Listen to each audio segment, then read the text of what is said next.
prospect of RAF pilots being allowed to use weight loss drugs.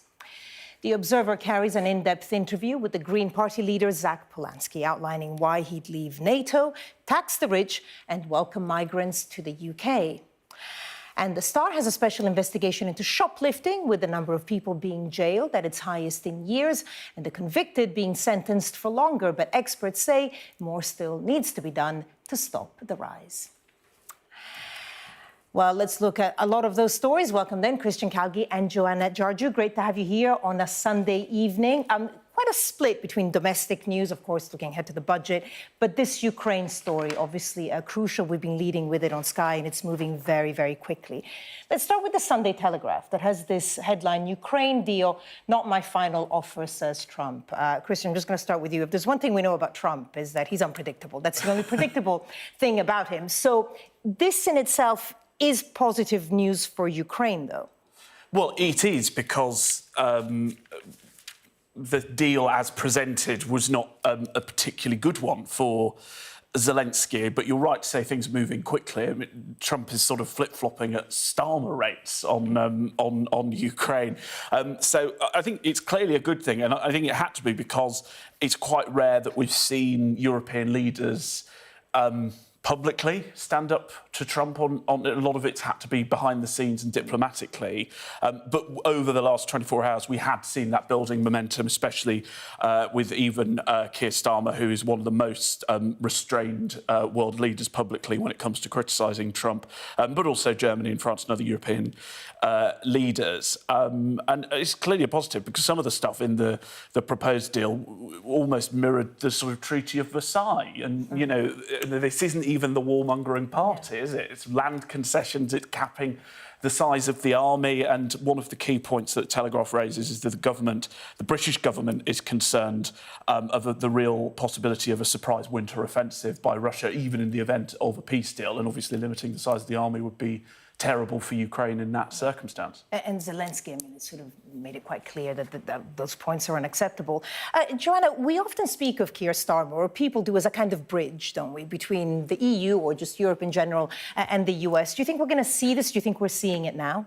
Absolutely. We're definitely seeing it now. And I think that it's an important role for Keir Starmer. You know, we kind of market ourselves and we talk about this special relationship that we do have with the US. And I think other European countries also would like to maybe capitalise off that special relationship that we've had in the past as well. I also think that Keir Starmer doesn't really have a choice but to, you know, take a stand to an extent. And I think that President Trump as well was probably expecting this. It kind of strikes me as a manoeuvre from him from a business perspective. I mean, it's the whole art of the deal, isn't it? You know, you kind of offer really ridiculous or maybe far-fetched plans, and then you hope that they'll draw back and come back to something closer to the middle. And you attach a quite tight deadline, because Trump says he wants some kind of resolution by Thanksgiving in the US, so that's Thursday, as if Keir Starmer didn't have a busy week enough with the budget on Wednesday. Yeah, I mean, I think the problem, Trump is flip-flopping. I mean, I'm maybe less... I think there's less method behind the madness than you do. I think he's sort of one of these people, especially on this issue, who just repeats the last thing that someone said to him. And the real problem for Trump is that he's setting a lot of artificial deadlines because he wants peace for peace's sake. But, of course, Russia has not been playing ball. And apart from a couple of rare outbursts of frustration by Trump towards Putin, the longer that Russia doesn't play ball, the more he has to squeeze Ukraine to get that peace by the deadline that he wants, and that's unfortunate. The interesting thing is that Trump, yet again, has made himself the centre of everything. So, obviously, we're hearing things from other European leaders now, like Keir Starmer, because they weren't part of the initial discussions in the first place. So you've kind of got these two personalities in Trump and also in Putin, who have their friends essentially go to the negotiating table, and then they miss out really key players in this, obviously Ukraine and obviously the EU as well. And it's interesting that Witkoff from the US and I think it's Kirill Dmitriev from Russia aren't actually diplomats. Exactly. I think one's, forgive me, an economist, and obviously Witkoff does real estate or did before, so it'll be interesting. And there is that meeting in Geneva tomorrow. From the UK, it'll be Jonathan Powell, the National Security Advisor that goes. That'll be one to watch tomorrow. Let's move on to other stories. Still Keir Starmer, but a different angle. Joanna, you start this one. Front page of The Sun on Sunday. The Prime Minister, Andrew, should give evidence. Tell us what the Prime Minister is asking for here. So the Prime Minister is asking for Prince Andrew, formerly Prince Andrew, Andrew Mountbatten Windsor. I always think it's interesting now that he's even down to people calling him Andy, to give evidence to the US, which they have asked him for, but so far he's been ignoring it. So my understanding is that because he's a foreign national, he's not necessarily obliged to do it. But now it kind of goes into, is this the right thing to do? Most people would probably agree. But also diplomatically as well, is this going to be something that kind of brings more pressure? And is Keir Starmer also suggesting this because he knows that further pressure will come, whether it's from the US, but also even right here in the UK, when there's some MPs as well who were starting to mutter small things about Andrew also being held accountable. And Chris, forgive me, just before coming to you, let's look at the Mail on Sunday because they have this front page, same story. Starmer piles pressure on Andrew to testify in US over Epstein. I mean, it's a tricky one because, of course, it took ages, for the now no longer Prince Andrew, but for all the changes to be made. But if you think of what it took in the US to actually get even the signature on the future release of the Epstein files, in a sense, maybe the UK is pushing more than the US has in the past? Yeah, I mean, I think the particularly interesting thing with this Keir Starmer angle is the diplomatic issue he's got in balancing domestic outrage amongst voters towards Prince Andrew. And of course, the more he dobs Prince Andrew in, the more difficult it makes it for Donald Trump, who's also really heavily implicated by the same row. So how does Keir Starmer balance those two issues? I don't envy him on that tightrope. I mean, it'll be interesting to see what happens, because in fairness, it was a comment said, I think, to reporters on the way to Johannesburg for the G20, and he also said he wouldn't comment on Andrew's particular case. So it'll be interesting to see whether actually he kind of leaves it at this, or whether he... Well, I suppose, I mean, he can't compel it, and actually neither can Congress. So this is just commentary, and I suppose Prince Andrew is not the sort of person to... to listen he hasn't given it. I think the deadline expired for him to actually respond. OK, let's go to the Mirror now, because this is, well, depending on what happens to Ukraine, but certainly on a domestic level, the story of the coming week. The Sunday Mirror, I'll get a grip on cost of living. This is the Chancellor, Rachel Reeves, and obviously the budget, after much speculation, will finally be announced on Wednesday. Joanna. Yeah, so... I'm guessing that obviously this front page doesn't go into it in detail, but there is another front page that I'm sure that we'll go into, that this is in regard to the reversing the two-child benefit cap. And it's a debate that we've seen kind of ping-ponged quite a lot in the Labour camp. And it is probably the most radical thing that Rachel Reeves could do. There's a lot of things that she could do in terms of the budget to help working families in general, indirectly, but I think that this would be the most blatant thing that, she could implement. So we're kind of waiting to see next week whether that would be the case. Christian, what have you made of this specific angle in the Mirror? Well, I think Rachel Reeves and I have a different definition of what getting a grip on the cost of living crisis looks like. I would suggest that the record high tax burdens are contributing to a cost of living crisis for most people. And I think the astonishing thing about this plan to spend £3 billion abolishing the two-child benefit cap is just how incredibly unpopular it is. And I find that very surprising, my own personal how do you know objection. I mean, if you poll it, it's about 58 to 60% of Britons oppose oppose scrapping it, even in whether you say scrap the two-child benefit cap or put it in more emotive terms. I would push back on that because I was actually reading that it depends on the framing of the question. So when you talk about scrapping the two-child benefit cap, a lot of Brits, you're right in that sense, would say, yes, scrap it. But then when you say, you know, do you want to feed more children? Do you want to eradicate child poverty? When you put it in a more kind of emotive stance, then you actually see that the polling. So I think that it kind of differs in terms of what the polling is saying. I think it's being pushed by a small number of Labour backbenchers, and let's not forget that it wasn't just not in Labour's manifesto. Keir Starmer and Rachel Reeves actually said they weren't going to do it during the campaign. So there's not a mandate for it, and in order to do it, she's raising taxes whilst still being. I mean, there's some warm words within this piece, if you read into it, about having another go at, or sort of implying she's going to have another go at cutting the spiralling welfare. Yeah. But it's quite limp-wristed compared to the money that they're spending, compared to the money they're trying to save. But whether it was in the manifesto or not, child poverty is something that is at the centre and is quite important in this country. So it's not necessarily something that you can say, oh, well, it wasn't, you know, particularly in the manifesto, so it's not a problem.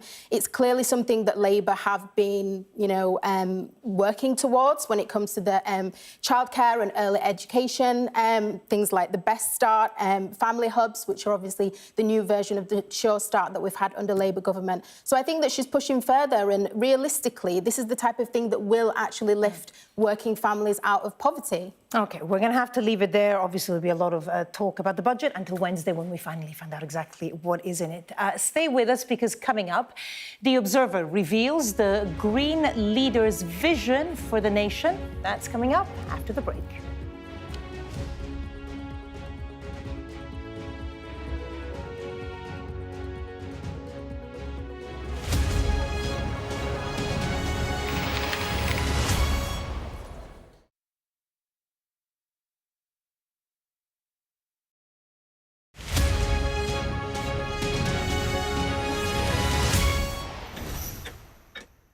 Go ahead, back white jacket. Deborah Haynes from Sky News. He called you Daddy earlier. No, he did it very affectionately. Daddy, you're my daddy. Thank you. Leicester is on its knees. They've ripped the soul out of my factory and there's nothing left. It is eerily quiet. It's constantly on the brink of capacity. There's overcrowding. It's not a new thing. It's rough. There's nothing to hide. Why aren't international journalists allowed in? Are you worried about escalation? Of course I'm worried about escalation, which is why my focus is on de-escalation. The region, I think, is on edge because they are anticipating a retaliation. Iran retaliates for the US attacks. Founding principle of the alliance, that an attack on one is an attack on all. Could Putin attack another NATO country within 5 years? I'm David Blevins, one of Sky's US correspondents, based in Washington, D.C. Connor, what did you say to the president? What did you say? He's had a great meeting with him. He's a great man. David Blevins from Sky News. Fire chiefs say that they're really stretched to the limit and running out of water. What have you got to say to that? Sky News in the UK. Why do you think the president should intervene on Iran? I think Iran acquiring a nuclear weapon is an acute threat to the national security of the United States. Free wherever you get your news.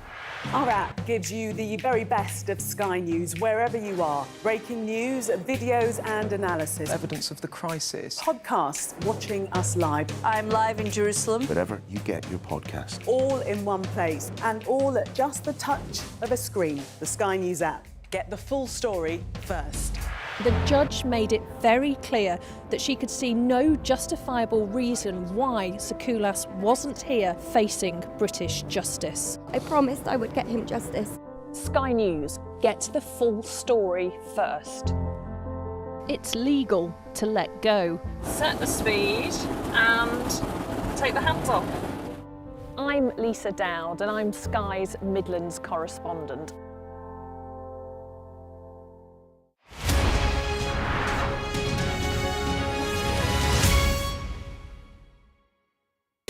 We are under Israeli military restrictions in terms of some of the things that we can film. but it's important to be in there. What a slow drive for the president as he approaches his golf club. 4 more years! Free wherever you get your news. I'm Mark Stone and I'm Sky's correspondent based here in Washington, D.C.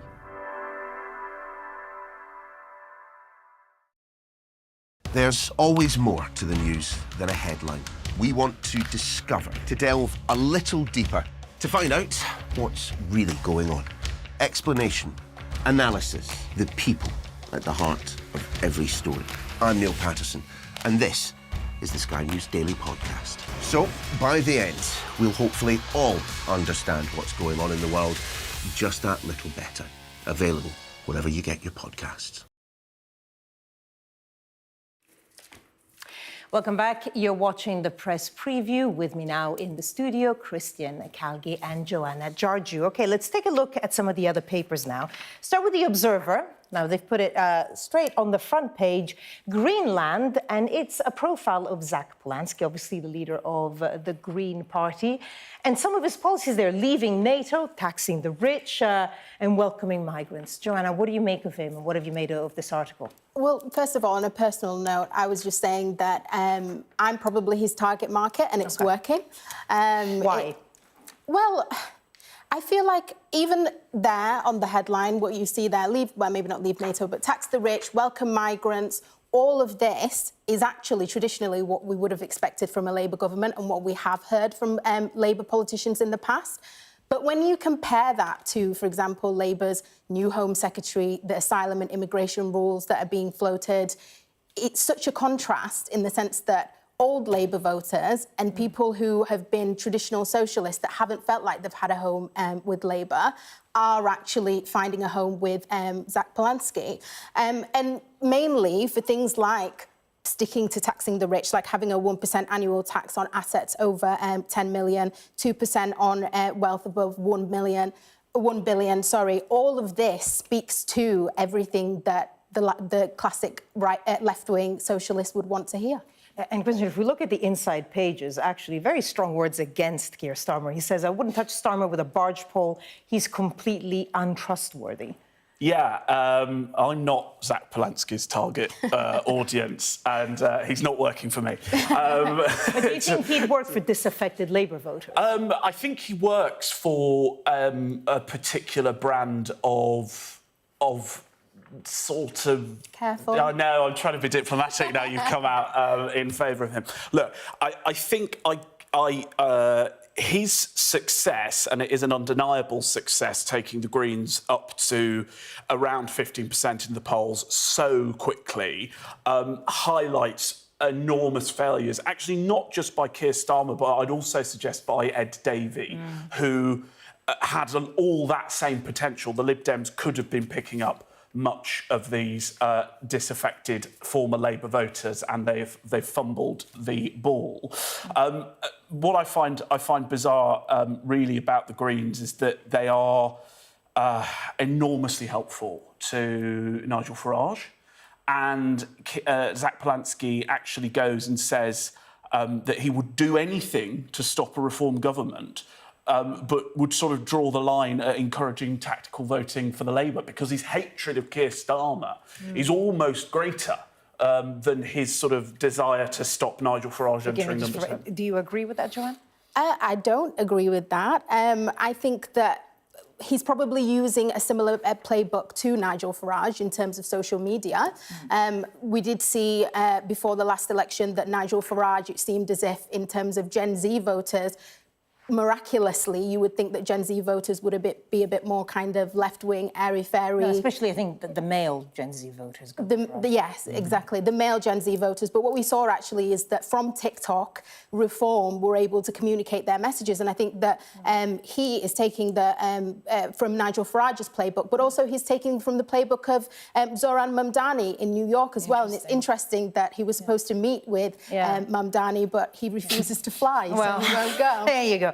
Definitely a good communicator. OK, last story, Sunday Express, front page here. Safety fears over fat jabs for RAF pilots. Christian, it's your paper, so you get to take it away. It's a good story, this You one. have a minute. We've been warned that alarm bells should be ringing as the RAF considers allowing overweight pilots to use weight loss drugs. And there are two main concerns. Firstly, how have RAF pilots actively serving in the army, the RAF, being able to get overweight in the first place? That surprises me. And also potential side effects that could affect their performance on the job. But the problem is with ejection seats, isn't it? I thought that was part of the problem. There are concerns that, obviously we've got to be careful about what we allege that some of these drugs can do. But no, the risk, why it's bad that they're overweight. Yeah, well, I just don't think we should have fat pilots. But OK, but so are they going to get given fat jobs, or we don't know that yet? So the policy of not allowing weight loss drugs is now under review, but according to ex-Defence Minister Sarah Atherton, some personnel are already secretly on the jabs. It's interesting that before the conversation was about if young people would serve, but now, actually, we should be focusing on the people who have already signed up and whether they're healthy enough. Chris and Joanna, we're going to have to leave it there. I'll see you again at 11:30. And coming up next on Sky News at 11, Sir Keir Starmer says he hopes allies can make progress on the US peace plan for Ukraine when they meet in Geneva. I'm Stephen Murphy, and I'm Sky's Ireland correspondent based here in Dublin. The waters of Ireland and Britain should be home to great white sharks. If there are great white sharks in this area, there's no reason they wouldn't come here to feed. It's basically a buffet on a beach. This could be not only a record-breaking storm, but potentially the most dangerous storm ever to hit Ireland.